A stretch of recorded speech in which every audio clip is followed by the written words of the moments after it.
নবীরা হলো মহান স্রষ্টার দিকে, হকের দিকে, ন্যায়ের দিকে, সত্যর দিকে।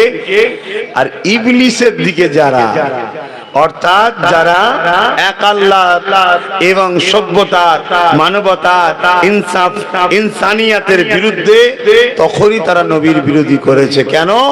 রাসূল এগুলো বন্ধ করতে আসে। জোরে বলুন সুবহানাল্লাহ। আল্লাহ নবী আজ থেকে ১,৫০০ বছর আগে মক্কা জমিনে কাবা শরীফের সামনে দিয়ে মানুষকে ডাক দিল, এলাকার মানুষেরা তোমরা এদিকে আসো, আমি তোমাদের সঙ্গে কিছু কথা বলবো। আল্লাহ নবীর ব্যবহার আখলাকটা দেখে এলাকার মানুষ আগে থেকে মুগ্ধ হয়েছিল।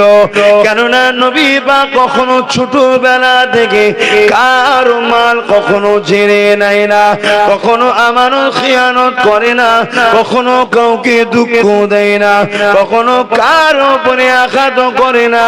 এই জন্য তারা আমার নবীর উপরে একটা আলাদা মায়া মহব্বত ভালোবাসা ছোটবেলা থেকেই ছিল। কি গো বাবা, ওয়াজ করবো তো নাকি না? না কালেকশন করতে বলবো কেন? আমার তো ১২টা পর্যন্ত থাকবো, তো আগে করে দেবো না, মানে আগে কালেকশন করবো না আগে জলসা করবো? এই তোমরা লিয়ে সময়,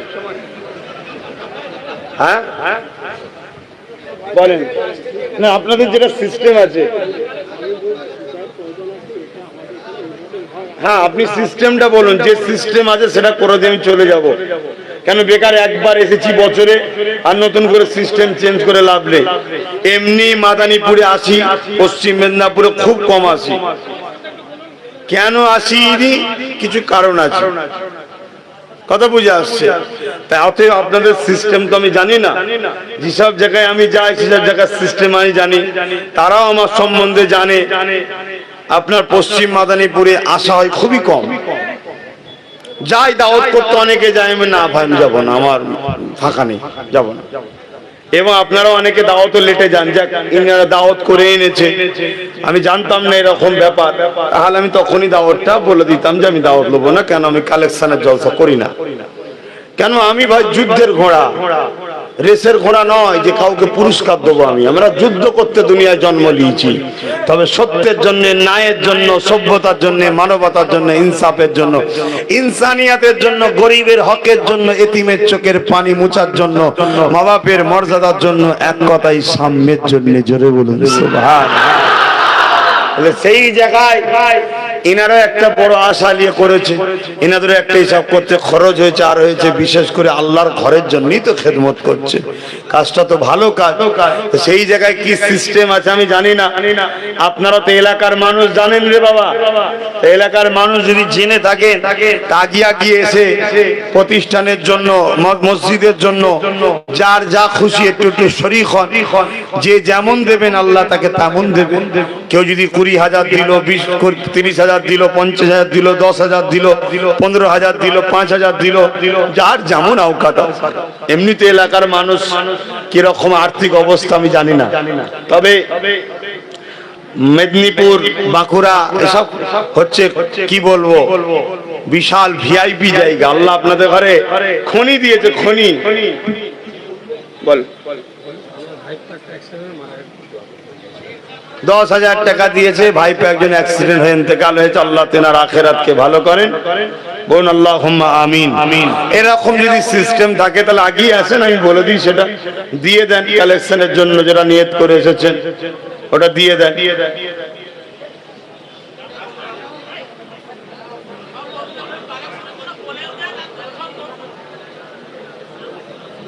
হ্যাঁ যারা দেবেন এগিয়ে আসেন, বাকিটা আমি জলসা করি। আমার হাতে যদি শরীর খান আমার হাতেই দেন, আর আমি জলসাটা করি।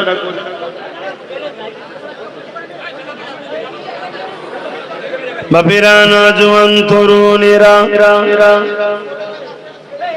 আল্লাহ নবী নূহ নবী নবী আজ থেকে ১৫০০ বছর আগে পৃথিবীর জমিনে যখন এসেছিলেন, ওই সময় পৃথিবীর জমিনের মানুষগুণ ওই আল্লাহ পাকের দাসত্ব ছেড়ে দিয়ে নিজেদের বিশ্বাস কল্পনার উপরে গিয়ে তারা মানব রূপে একটা পশুতে পরিণত হয়ে গিয়েছিল।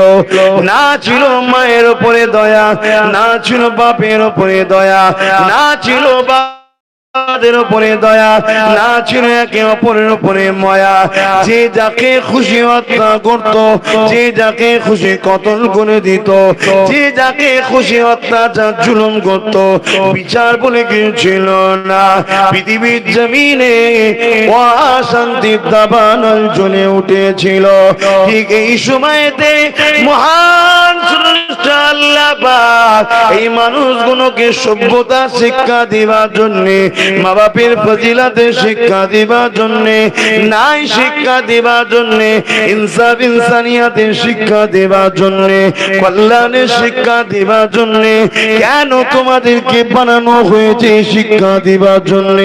আমিনার ঘরে, আব্দুল্লাহর ঘরে, আমিনার কোলেতে সর্বকালে সর্বশ্রেষ্ঠ উত্তম চরিত্র আদর্শওয়ালা মানব মুহাম্মদ রাসূলকে আল্লাহ পাক পাঠিয়েছিলেন।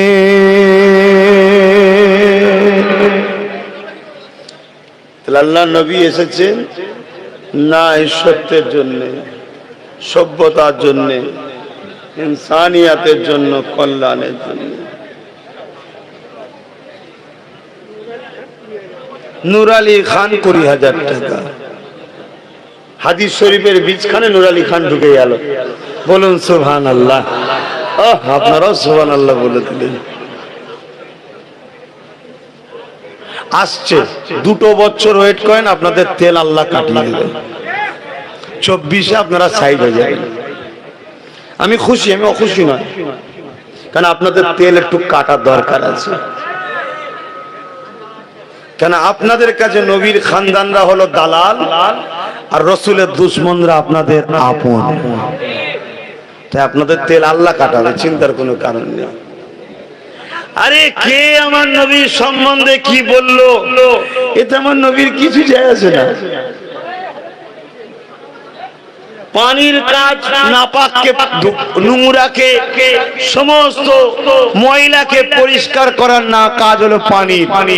পানি নিজের জাত কখনো নোংরা হয় না। পানিটাও তৈরি হয়েছে যে জাতের ওসিলায়, সে মুহাম্মাদের রাসূলের চরিত্রে কেউ ক্যাচড়া ফেলতে চাইলে, সে যে চরিত্রহীন ক্যাচড়া পৃথিবী তাকে চিনে যাবে, আল্লাহ পরিচয় করিয়ে দেবে। কিন্তু আমার রাসূলের লাইফে কখনো দাগ লাগেনি, আর লাগবেও না। জোরে বলুন সুবহান। আমার নবী আমাদের মুখাপেক্ষী নয় যে তোমরা নাও আমার জন্য আন্দোলন করো, আমার জন্য চিল্লাও, নয় আমার গদিটা চলে যাবে। আমার নবী ঠিক ওই রকম নবী নয় রে বাপ, ওই রকম নেতা নয়। আমার নবীকে আল্লাহ কারো মুখাপেক্ষী করে বানাইলে, তিনাকে আল্লাহ পাঠিয়েছেন একটা মেসেজ দিবার জন্য, ভালোর দিকে থাকো, অন্যায় থেকে দূরে থাকো। ভালো কোনটা, তোমার প্রভু যেটা কোরআনে বলেছে ওইটাকে আমি প্র্যাকটিক্যাল তোমাদেরকে দেখাচ্ছি। যারা মেনে নেবে কামিয়াব, মানবে না জাহান্নামী। কাজ শেষ। নবী আমার মক্কায় যে কাবা শরীফের পাশে দাঁড়িয়ে এলাকার মানুষকে ডেকে বলছে, হারা তোরা মেয়েগুলোকে জ্যান্ত পুঁতে দিচ্ছিস কেন? তখন তারা বলছে, নারী তো আমাদের জন্য ভোগের পাত্রী হিসাবে আমাদের লাত উজ্জা হবল এরা তো বানিয়েছে। নবী জিজ্ঞেস করছে, এই লাত উজ্জা হবল এগুলো কি?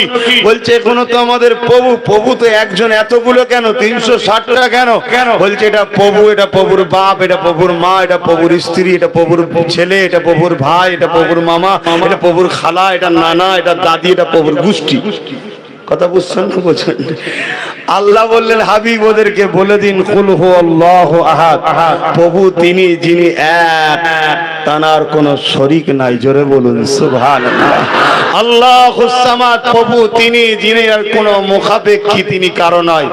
লাম ইয়ালিদ ওয়া লাম ইউলাদ, তিনার বাপ মাও নেই, স্ত্রী ছেলে বলে কেউ নেই। অর্থাৎ কারো থেকেও তিনি জন্ম নাই, তার থেকেও কেউ জন্ম নাই। সৃষ্টি আলাদা জিনিস, জন্ম আলাদা জিনিস। ওয়া লাম ইয়াকুন কুল্লাহু কুফুয়ান আহাদ, হাবিব বলে দিন প্রভু তো তিনি, আল্লাহ তো তিনি, রব তো তিনি, পালনকর্তা তো তিনি, স্রষ্টা তো তিনি, যিনি লা শরীক এবং কারো সমকক্ষ নয়, তিনি কারো সমকক্ষ নয়, তিনি এক অদ্বিতীয়। জোরে বলুন সুবহানাল্লাহ, আরো জোরে বলুন সুবহানাল্লাহ।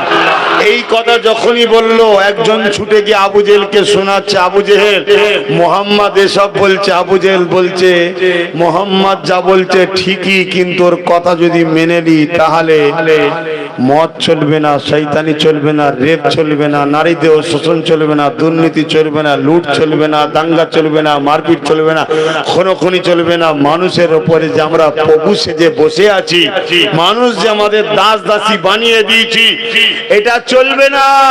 তো মোহাম্মদ ঠিক হওয়ার পরও ওকে তাড়াতাড়ি রুখতে হবে, না হয় আমাদের